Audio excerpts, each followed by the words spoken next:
Upravo postoje dva video zapisa, ja sam razgovarao sa vama, sećate, bilo je napomenuto da je ekonomska kriza i da li će ekonomska kriza uticati na te radove.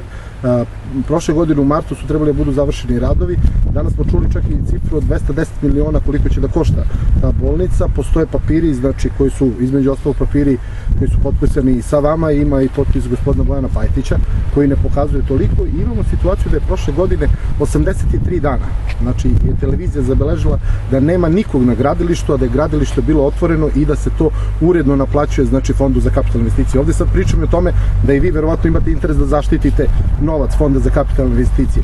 Da li postoje neki nadzori, kontrola i praćenje na koji način se uvećavaju troškovi, jer troškovi od 210 miliona nisu sigurno bili nešto što je u startu sa čime se počelo. Bez obzira na inflaciju i na sve, ipak je to trošak koji je očigledno mnogo uvećan u odnosu na ono što su bilo planirano trošenje sredstva.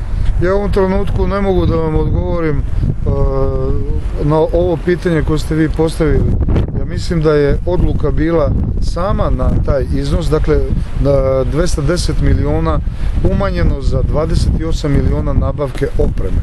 Znači to je vrednost realizacije ovog objekta, a propušteni dani na gradilištu ne znači povećanje troškova. Dakle, ni u jednom jedinom segmentu nikada se Fondu za kapitalna ulaganja nisu fakturisali propušteni dani.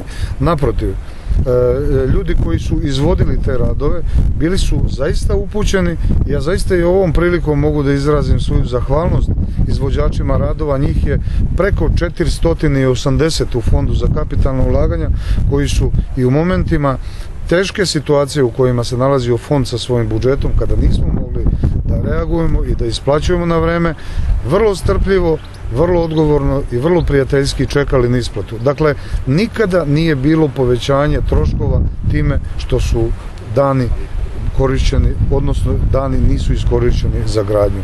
A inače što se tiče povećanja troškova, nikada nije bilo povećanja troškova. Mi smo odluke o finansiranju objekata donosili u skladu sa zahtevima investitora. Zahtevi investitora su bili bazirani na projektno-tehničkoj dokumentaciji, na predmerima koji su dobijani od strane projektanata, a kontrolu utroška sredstava uvek i na svaki način i redovno u svakoj situaciji sprovodi investitor uz nadzor koji je izabrao investitor. Dakle, ne postoji niti jedna jedina mogućnost zloupotrebe jednog jedinog dinara Fonda za kapitalna ulaganja kada su u pitanju ulaganja u investicije.